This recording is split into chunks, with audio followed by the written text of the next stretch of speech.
1. Flood the country with untold millions of illegals by land, sea, and air from all over the world. Enough to eclipse the populations of 36 individual U.S. states so far. 2. Prioritize the needs of these millions of non-citizens over the needs of the American citizen, with free flights, buses, hotels, meals, and phones, ensuring their loyalty to the political party that imported them. 3. Keep them in the country at all costs, even when they commit violent crime like murder and rape. Attack the language used to describe the criminals, as opposed to the criminals themselves. Slander critics as racist. 4. Ensure their privileges are made irrevocable with city and state sanctuary laws that act as population magnets. Codify permanent status and ensure non-cooperation with ICE. 5. Count the non-citizens in the census that will determine congressional apportionment in the House of Representatives. As of now, that would equal 13 extra congressional districts, a tremendous amount of electoral power. 6. Wage a massive, heavily funded lawfare campaign to change state voting laws that legalize mass mail-in ballots, no signature verification, and no proof of citizenship requirements, making it nearly impossible to prove voter fraud. 7. Lock in the permanent voting majority with campaign promises of lavish benefits and permanent privileges, enshrining generational fealty to the Democrat Party. 8. Win elections. 9. Entrenched single-party rule has been achieved. The best part? Your tax dollars are paying for it. What's going on, everyone? It's Talks with Kenny here today. We're going to be analyzing the viral warning about the Democrats' open border playbook. Now, as you may or may not know, in 2024, the number one issue in America isn't crime. Hell, it may not even be the economy. It's illegal immigration. It's what's going on at the border. Because why? What's going on at the border is also affecting us economically and also with crime rates. And it's so baffling to me, like, my last video I did, I think it was with Don Lemon, when Elon Musk was talking about the replacement theory, and he tried to smear Elon Musk as some racist for pointing out that the demographics is destiny planned by the Democratic Party is actually something that they're implementing. Because if they let's be honest, if it was something that wasn't their motive, wouldn't they take steps to reject a lot of the things that's happened? But they don't. Why? Because they know they know what's going on currently benefits them. So they have every incentive to attempt to maintain it as long as possible. And as you fall from the intro, I had a lot of black people in my comment section talking about, oh, you don't know anything, Kenny.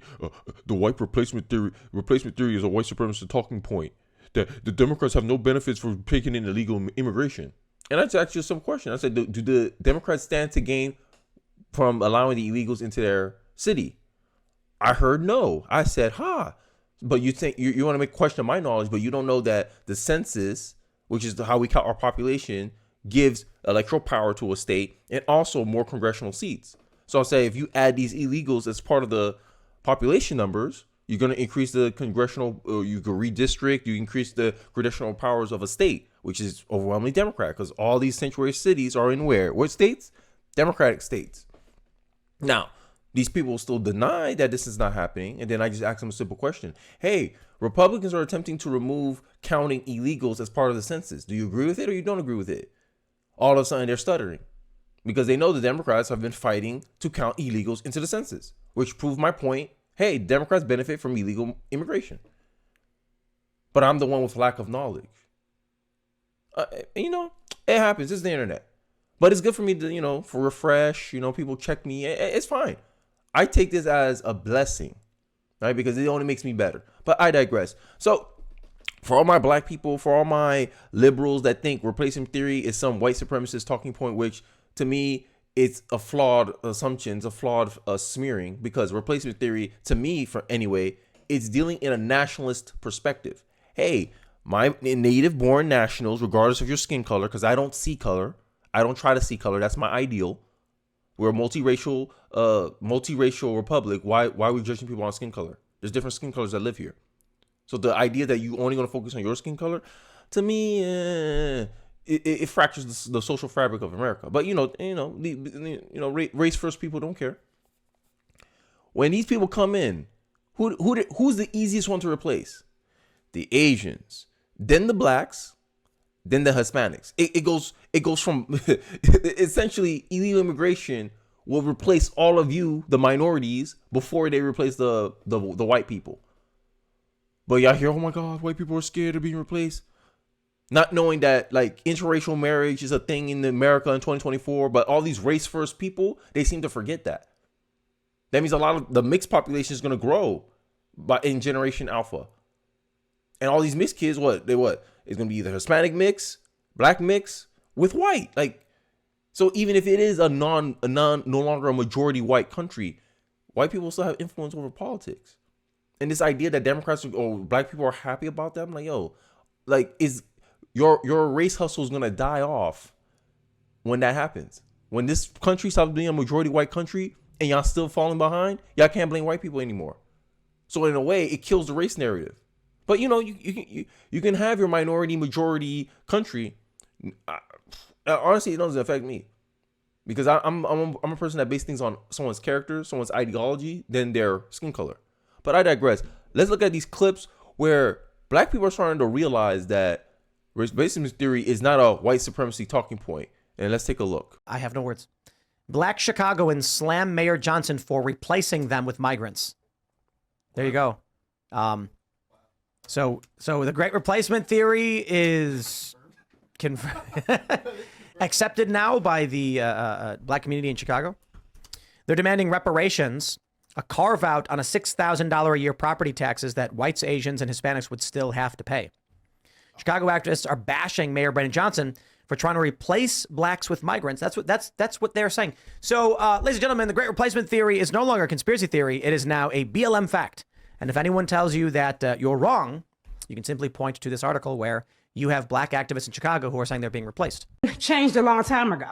So they bringing them in. You wonder where the money coming from. They taking it. The COVID fund that was here, that money. Yep. You talking about all the housing programs. So when people pay rent, all the rental programs, that money, all the programs that we have in the city of Chicago, they are bankrupting us. They are taking from all of these programs that we have, and they're taking the money and they're funding the migrants. Yeah. Our taxpayers, we've already paid $32 million out of our taxes to house and take care of the migrants thus far. Now, we already know the only ones who qualify to become citizens in asylum here from the starts if they were here after August, they don't even qualify. But here we're going to be taking care of them for 5 to 7 years while there's paperwork floating on people's desk. And why? Send them home. Send them back. But Venezuela already said, oh, we're not taking them back. Mm-hmm. I got a question for you. Who did you vote for? First of all, I have no problem with saying that I did vote for Biden because I was not voting. Okay. I did. Okay, but here it is. Hold on. That was a question. Okay. Now you answered it, right? Okay. This migrant influx that we're dealing with right now, this is your fault. Uh-oh. Okay, well, let me say, hold on. First of all, let me say. You're not going to be able to yell or scream or harp over that one. Yeah, so as you can see, y'all getting replaced, bro. And this is something that conservatives, like black conservatives specifically, been warning the black community for a while that, hey, in a couple years, your vote ain't going to matter. But you think they listen? No, it's hubris, right? Democrats put them last, you put them first. Ain't that make you a traitor to your race according to Malcolm X? No, yeah, I don't care. Y'all shoo Malcolm X off. All those pesky conservatives, because what's the name wasn't a Marxist. Y'all think progressivism's the way? No, you're a means to an end for the progressives. Once you no longer of use, they throw you away. And it's crazy how while your vote still means something, while you can still have some leverage and sway, that you don't advocate for better solutions for your community. Because the black family survived Jim Crow, the black family survived slavery, the black family survived segregation, but the only thing that destroyed the black family was liberal policies, liberal ideology, progressivism. This idea that the nuclear family is white supremacy. Like, I don't know when black people are going to realize that anything they cast as whiteness is actually something productive that will actually uplift, like it will actually help you lift yourself out of your bad situations, out of your economic plight. They smear it as whiteness so that way you don't want to display or utilize those behaviors. Any day, if someone gives me the right answer to a question, whether it's an Asian person, an Hispanic person, or a white person, I'll take the information because it works. Not because it's coming from a white person, not because it's coming from an Asian person. And this is what happens when you see race first. You're being pigeonholed into behaviors that are not productive for your community. That's the truth, black community. You've been taught to accept illegal immigration, mass illegal immigration, because, oh no, that's white supremacy talking points. So since you see color, you think it doesn't affect you. As you saw from the clip, it does affect you. Ask the people in Chicago. When I tell you guys y'all never get reparations, y'all think I'm lying. Elon Musk says America's doomed without a red wave in 2024. Elon warned the United States is doomed if voters do not overwhelmingly elect Republicans in the 2024 election. I agree with this sentiment. Not because I am conservative, it's because look at all the information I point to you. Look at what is actually happening. Not you can ignore my framing of things, but I'm actually giving you what's actually going on. I'm showing you actual proof. What the hell's going on in this country? What's happening? What people are complaining about? People said that, oh, white supremacy is replacement theory is peddled in white supremacy. I showed you how replacement theory affect the black people. Now y'all can't use that excuse anymore. People in New York, heavily Democratic state, are complaining about illegal immigration. The billionaire tech executive responded on Friday to a video on his social media platform showing a New Yorker criticizing how officials are handling the inflows of illegal migrants and saying people are feeling unsafe in their own country. When I said that illegals are rising crime, hell, there's some black people that they're threatening, hey, this is the hood, ain't it? If these illegals don't know how to act up, we gonna do it ourselves. Implying vigilante justice. There's either a red wave this November or America is doomed, Musk said. Imagine 4 more years of this getting worse, and it will get very, very, very worse. Let's hear what this lady has to say. They're not legal. If they were legal, they need to pay taxes. What do you think is going to happen with the migrant crisis here in New York City? It's getting bad because they're also next to my house, and they piss on my door. I could tell that they're gang lords. I mean, they're tattooed up to head to toe. The people pissing on my door, they're tattooed up head to toe. And there's no law against illegal migrants committing crimes. So again, it's lawlessness, non-payment of taxes, siphoning all our money to their native countries, and it's just killing our economy. Eric Adams just said he's going to give 4,000 migrants jobs. That means 4,000 civilians have less jobs. It's just not fair to Americans. It's getting scary. Right now, people in the Bronx are getting attacked. People Upper East Side, 2 of them just got attacked. And it's illegal to buy mace. It's illegal to protect yourself. I've lived here 50 years. And this is not fair that we feel unsafe in our homeland. And our own country is not defending us. And there's nobody to protect us. The police can do nothing. They told us they can do nothing because there's no law against them. Wow. New York, man, y'all a failing state, bro. This is what happens. If you saw in the intro, that was a warning for all of America. This is what happens when you allow a single party to dominate a state completely. They get rested in their laurels, right? What's his name? Milton Friedman, who's a free market capitalist. He equates the government to an unnatural monopoly. If you give a political party monopoly over your state, they have no incentive to really do things what's best for you. They become like wolves and you become like sheep. They find ways to take advantage of you, right? Some people think the 2-party system is dead in America. I'll wait and see it, because anytime a 3rd-party candidate tries to make anything goes, they don't get any support. Sometimes I just think Americans just like to talk. When did we become a country of talkers? Like, well, realize that it's either a red wave or this is your future right here. This is our future right here. Craziness. And then Don Lemon had the goal to try to argue against Elon Musk about this, trying to mask what the Democrats are actually doing. Right? Elon Musk rips Don Lemon, I don't know why I say it like that, but it helps me not mess up his last name, while explaining how illegal immigration helps Democrats. Instead of reading the article, I have the video up for you guys, and we'll just watch the video. So let's take a look. Talking about the great replacement theory now. Some of the things that you post, the great replacement theory, you claim that Democrats, President Biden's immigration plan to open up the border, you said that the president is getting, and Democrats are doing it to get more votes. But undocumented immigrants cannot vote in federal elections, so how is that possible? Right. Well, you're conflating two things. One is great replacement theory. The other is, which I don't subscribe to that. I'm simply saying that there is an incentive here. If legal immigrants, which I think have a very strong bias to, at least everything I've read, it's a very strong bias to vote Democrat. The more that come into the country, the more they're likely to vote in that direction. It is, in my view, a simple incentive to increase voters, Democrat voters. Sorry. Yeah, that's exactly what it is. It's an incentive. And I don't understand why people can't seem to understand that. Like, incentives, like, I'm not gonna force you to do it, but I'm gonna make it worth your while to do so. Right? It's the same thing that's going on with single women. Right? The Democratic Party is a party of single women. Oh, we got all these welfare benefits for single women. If you're a single woman, we'll put you on WIC. We'll put you on what else they have? What else they have? I forgot. They want to give all these government programs to single women, daycare support, all this stuff.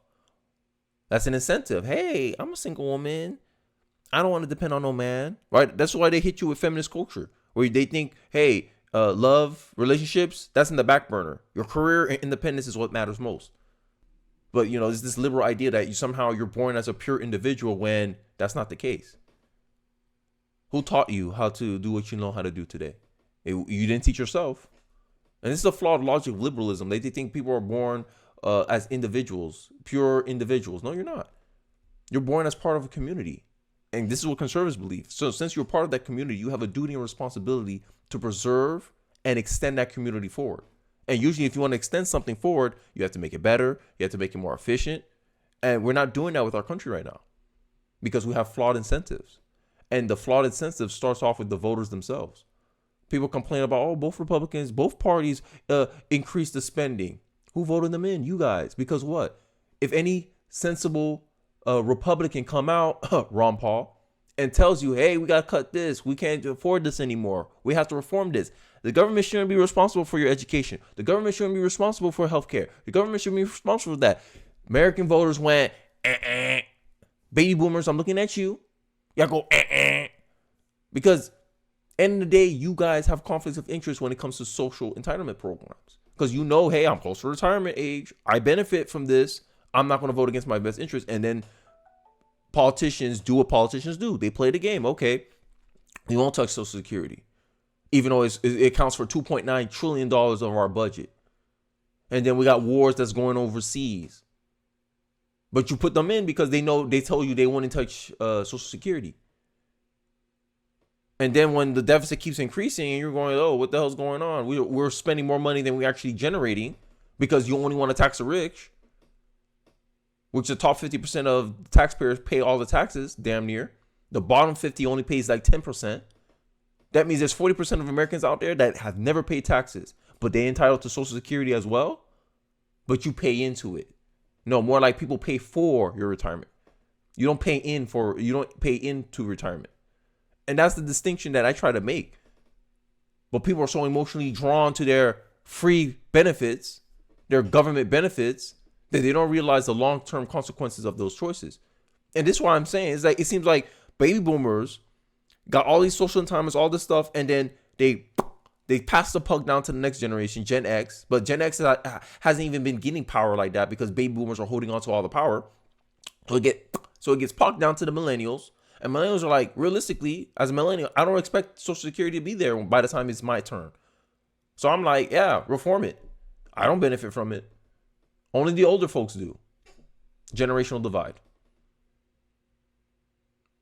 But, you know, I digress. But this is some of the things that I talk about. Like, to me, I feel like we are the source of our own problems. Because we were warned by our forefathers. We were warned by the founders. Hey, if you're not vigilant, your politicians will become wolves. And now we're getting ravaged right now. But Don Lemon is going to sit here and tell you, no replacement theory is happening. Yeah, so the question is like how? So there's a few ways that this works. One is that when the census is done, the census is based on all people in an area, whether they are citizens or not. So if there are a concentration of people who came here illegally in a particular state or in a particular state, that state will actually then get an increased number of House seats. So the House seat apportionment is proportionate to the number of people, not the number of citizens. So the illegals overwhelmingly go to places like California and New York, and if you just look at the math, if you look at the apportionment with and without illegals, I believe California would lose. I believe the blue state, there would be a net loss of blue states of approximately 20 seats in the House.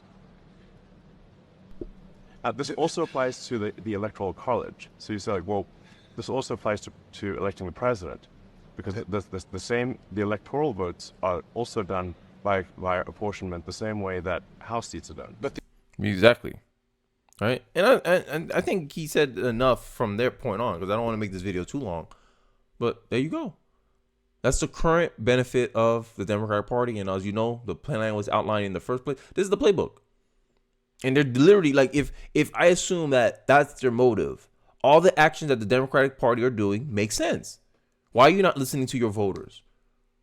Why are you not listening to the needs of the citizens? Why you cater so much to non-citizens? Why you give all these illegals these phones and all these cash and prizes? It makes sense if I take that intro video as the true motive of the Democratic Party for having open borders. All their actions will make sense. Everything makes sense to me. It becomes clear. But let me know your thoughts in the comment section below. Do you agree with the viral warning that was on about the Democratic playbooks? You disagree with it? I'd like to hear your thoughts in the comment section below. Don't forget to like, comment, subscribe. I really do appreciate you guys watching to the end of the video. And I'll catch you guys on the next one. Peace.